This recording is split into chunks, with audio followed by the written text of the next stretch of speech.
एक समय की बात है। किसी नगरी में एक महान बौद्ध भिक्षु रहा करते थे। वह इतने ज्ञानी थे कि उन्हें आने वाला भविष्य भी दिखाई पड़ जाता था।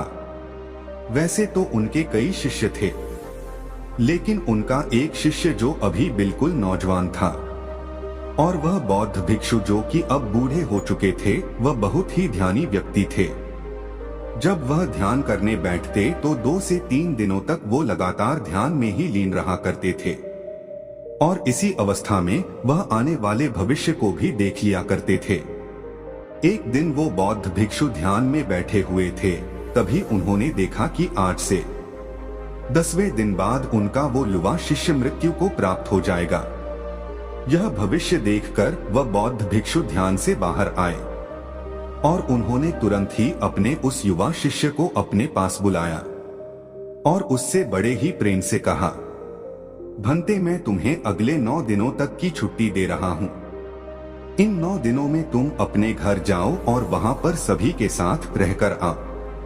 तुम सभी से अच्छे से मुलाकात कर लेना, सभी को प्यार देना। शिष्य ने जब अपने गुरु के मुख से ये बातें सुनी तो वह खुशी से उछल पड़ा। उसने अपने गुरुवर से कहा, हे गुरुदेव, आपको ये कैसे पता चला कि मेरा मन अपने घर वालों से मिलने का कर रहा है? कहीं आप मुझसे मजाक तो नहीं कर रहे? इस पर वो बौद्ध भिक्षु अपने शिष्य से कहते हैं, नहीं भंते, मैं तुम्हें सच कह रहा हूँ। तुम इन 9 दिनों में अपने घर पर रहकर सभी से मिलकर आ सकते हो, लेकिन मेरी बस एक बात याद रखना कि तुम्हें 10वें दिन शाम होने तक यहाँ पर वापस आना होगा। उस शिष्य ने हाँ में सिर हिलाते हुए कहा, ठीक है गुरुदेव, मैं 10वें दिन यहाँ पर शाम तक वापस आ जाऊंगा। लेकिन आप भी अपना ख्याल रखिएगा, क्योंकि अब आप बूढ़े हो चुके हो, और आश्रम का यदि कोई काम हो तो आप मेरे आने तक इंतजार कीजिएगा, उसे मेरे लिए छोड़ दीजिएगा। मैं अपने घर से वापस आकर उन सभी कामों को समय पर पूरा कर दूंगा। इसके बाद शिष्य अपने गुरुवर से आज्ञा लेता है और अपने घर की ओर प्रस्थान करता है। लेकिन उस शिष्य ने एक बार भी मुड़कर ये नहीं देखा कि गुरु की आंखों में अपने प्रिय शिष्य को खोने का कितना दर्द था। उस युवा शिष्य के घर के रास्ते में एक नदी पड़ती थी। उस नदी के किनारे चींटियों के बहुत सारे टीले लगे हुए थे, जहां लाखों चींटियां रहती थी।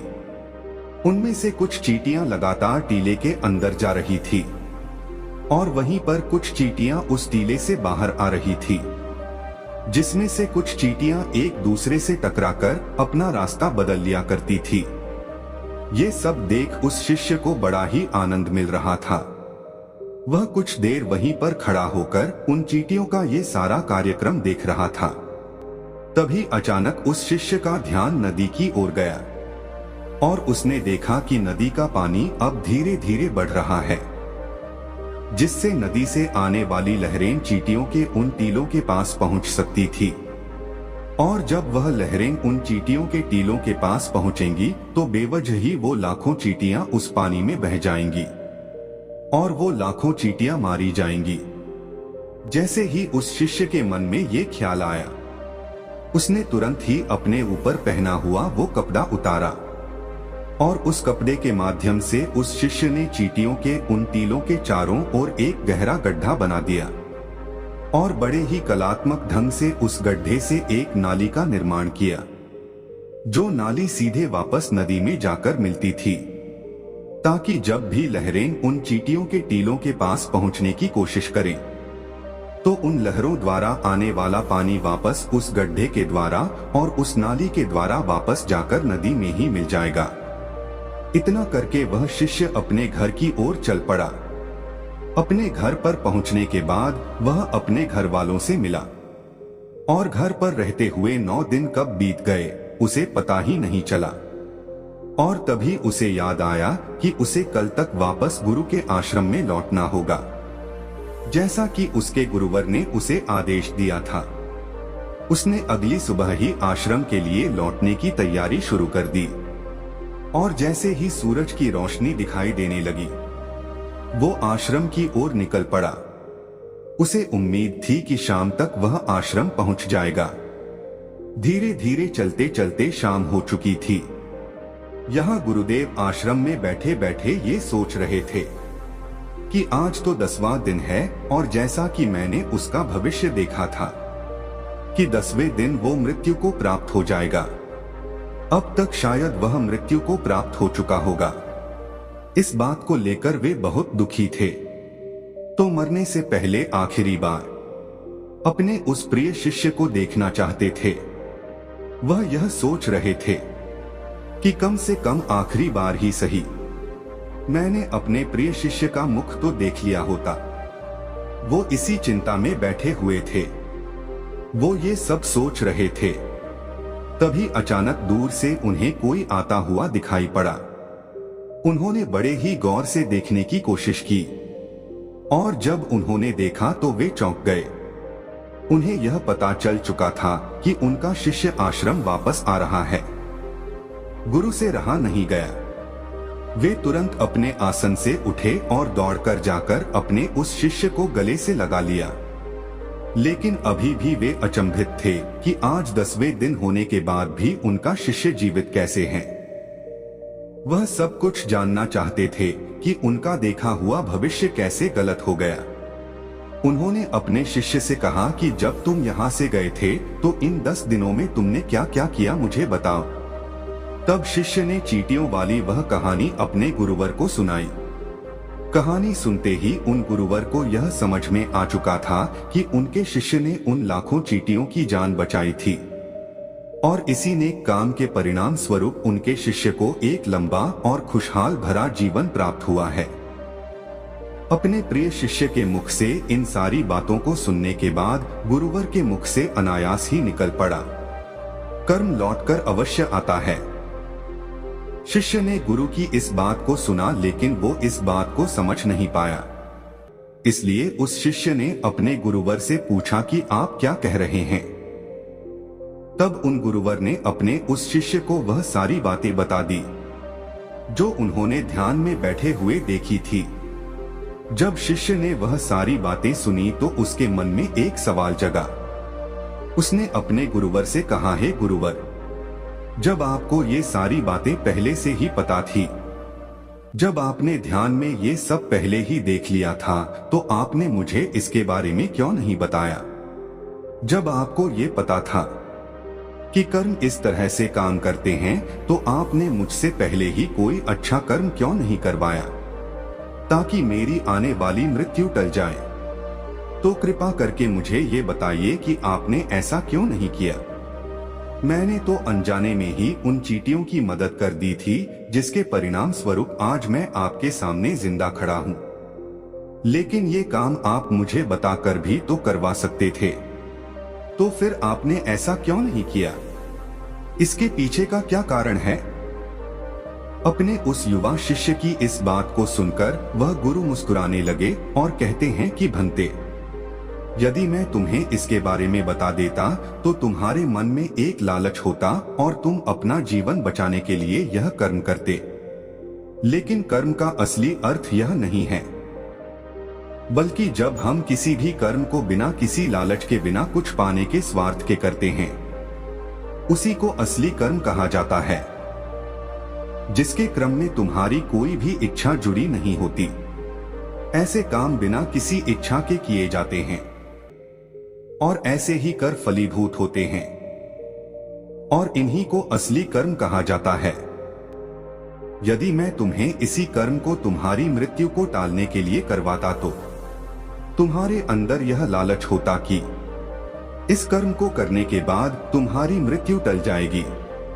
तुम अपनी जान बचाने के मकसद से इस कार्य को करते और तुम जब इस मकसद को पाने के लिए करते तो इसमें तुम्हारा लालच भी जुड़ा होता है, जिसके परिणाम स्वरूप तुम्हें उस कर्म का पूरा लाभ नहीं मिलता। हम इंसानों के कर्मों का एक बहुत ही छोटा सा सिद्धांत है कि किसी भी कर्म को यदि आप बिना लालच के, बिना स्वार्थ के करते हैं तो वही असली कर्म कहलाता है।